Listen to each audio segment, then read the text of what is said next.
Welcome दोस्तों। आज बात करेंगे डेक्सोरेंज कैप्सूल के बारे में।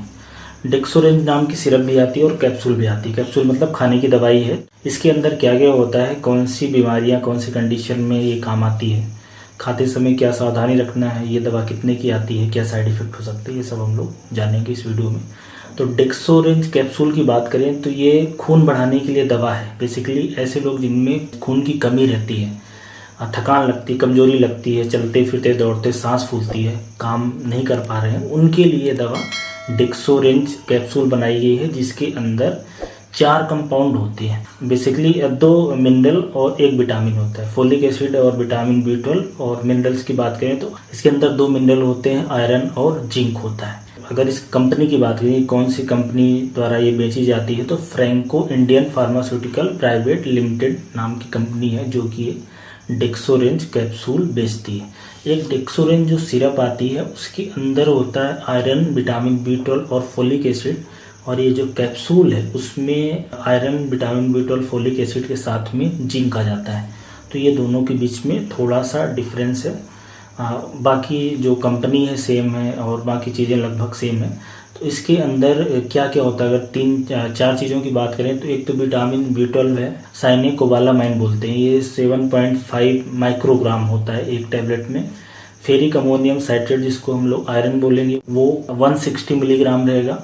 फोलिक एसिड एक टैबलेट में होता है 1.5 मिलीग्राम और जिंक होता है 20.61 मिलीग्राम। तो ये एक टैबलेट के अंदर ये चीज़ें होती हैं। बेसिकली ये जो चीज़ें हैं, ये चारों चीज़ें ये आरबीसी के बनाने में सहायक होती है। मतलब इन चीज़ों से आरबीसी बनता है। तो अगर किसी के शरीर में आरबीसी की कमी हो गई, आरबीसी की कमी मतलब खून की कमी, एचबी की कमी, तो ये जो कैप्सूल है खाने से उनका खून तेज़ी से बनेगा, तेज़ी से बढ़ेगा। क्योंकि ज़्यादातर खून की कमी के कारण यही होते, इन चीज़ों की कमी होती है। तो यूज की बात करें तो खून की कमी है वो किसी भी कारण से हो जाए, किसी को खून की कमी है, थकान लग रही है, चक्कर आ रहा है, कमजोरी लग रही है, काम करने में मन नहीं लग रहा है, तो उस कंडीशन में ये आपको डेक्सोरेंज कैप्सूल लिखी जाएगी। या किसी को खून कम हुआ है आयरन की कमी के कारण, विटामिन B12 की कमी के कारण, फोलिक एसिड की कमी के कारण, जैसे खून की जांच कराई, हीमोग्लोबिन की जांच कराई, खून की कमी आ गई, और अगर आयरन की टेस्टिंग करा ली, विटामिन B12 की टेस्टिंग करा ली, उसमें कमी आ रही है, तब ये दवा दी जाएगी, कैप्सूल लिखा जाएगा। और इसके अलावा ये कैप्सूल जैसे कि गर्भवती महिलाएं हैं उनमें लिखी जाती है। ऐसे लोग जिनकी एज ज़्यादा होने पे खून कम बनता है, या कोई क्रोनिक बीमारी है, लीवर किडनी की बीमारी है, थायराइड है, या कोई और अर्थराइटिस वगैरह है, तो उस कंडीशन में भी ये दवा लिखी जाती है ताकि खून बढ़ जाए। और अगर खून की कमी ब्लड लॉस के कारण हो रही, शरीर में से खून निकल रहा है, महिलाओं के अंदर हो सकता है कि उनके यूट्रस में से खून निकले, ज़्यादा ब्लीडिंग हो, या पुरुषों के अंदर, महिलाओं पुरुषों दोनों के अंदर है कि पेट के रास्ते, स्टूल के रास्ते ज़्यादा ब्लड जाए। मतलब ये दवा ऐसे भी काम करती है कि जैसे किसी का वजन नहीं बढ़ रहा है तो ये दवा देने से थोड़ा सा वेट गेन हो जाता है, बेसिकली खून ज़्यादा हो जाता है। तो ये सब कुछ कंडीशन के लिए ये दवा दी जाती है। पोस्ट सर्जरी एनीमिया है, तो कहने का मतलब है कि एक सिंपल भाषा में बोलें कि ये खून बढ़ाती है, आरबीसी बढ़ाती है। क्यों बढ़ाती है? क्योंकि इसके अंदर जो कंपाउंड डले हुए हैं उनसे आरबीसी बनता है।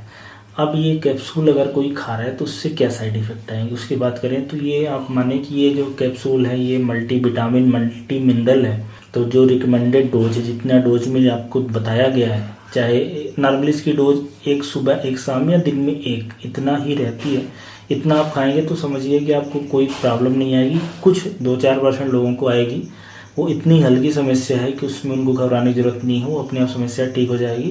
पेट के अंदर दर्द होना, गैस बनना, उल्टी आना या कब्ज लग जाना, दस्त लग जाना, ये सारे बहुत ही रेयर केसेस में ये सब साइड इफ़ेक्ट आते हैं और ये साइड इफ़ेक्ट अपने आप चले जाते हैं। डोज की बात करें तो जो एडल्ट हैं, वयस्क हैं, चाहे महिला हो चाहे पुरुष हो, उसमें 1 कैप्सूल सुबह शाम लिखी जाती है। बच्चों के लिए रिकमेंड नहीं करी जाती है। सिरप तो बच्चों के लिए दिया जा सकता है जो डेक्सोरेंज सिरप है, लेकिन कैप्सूल नहीं रिकमेंड करी जाती, इसमें क्वांटिटी ज़्यादा है, बच्चों के लिए अलग डोज चलता है। अब अगर इसकी प्राइस की बात करें कि डेक्सोरेंज जो कैप्सूल कितने की आती है, तो ये एक बॉटल रहेगी, इसमें 30 कैप्सूल रहती है, तो वो 155 रुपये की है। तो ये लगभग आप ये माने कि 5 रुपये के आसपास पड़ेगी। और ये जब आप कैप्सूल लेना है तो कुछ बातें ध्यान ये रखना है। एक तो कुछ खाने ऐसे हैं जो इस कैप्सूल के साथ नहीं खाने, जैसे कि दूध है, छाछ है, लस्सी है, इसके अलावा पनीर है, चाय है, काफ़ी है। ये सारी चीज़ें आप इस कैप्सूल के साथ नहीं लें, नहीं तो जो कैप्सूल के अंदर आयरन वगैरह का एब्जॉर्प्शन है वो अच्छे से नहीं होगा। तो ये डेक्सोरेंज कैप्सूल के बारे में जानकारी हुई। इससे संबंधित कुछ और इम्पॉर्टेंट क्वेश्चन जो सामान्यतः लोग पूछते हैं उसके जवाब मैं दे देता हूँ। पहला क्वेश्चन ये है कि क्या ये डेक्सोरेंज कैप्सूल के साथ दूसरी दवाइयाँ खा सकते हैं? तो जी बिल्कुल खा सकते हैं, कोई भी दवा खा सकते हैं, इसमें कोई परेशानी की बात नहीं है। कोई स्पेशल दवा अगर मनाही होगी तो वो डॉक्टर आपको बता देंगे, वैसे ज़्यादातर दवा खा सकते हैं। दूसरा इम्पॉर्टेंट क्वेश्चन ये है कि दवा कितने दिन तक खाएँ? तो ये मल्टीविटामिन मल्टी मिनरल्स 2 से 3 महीने तक लगातार आप खाएँ।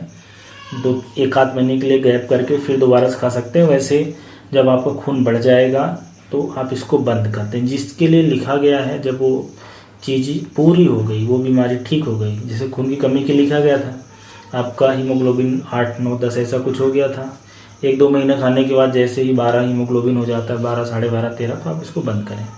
तीसरा एक इम्पॉर्टेंट क्वेश्चन है कि क्या इसको रोज़ खा सकते हैं? तो जी आप बिल्कुल रोज़ खा सकते हैं, इसको कोई समस्या नहीं है।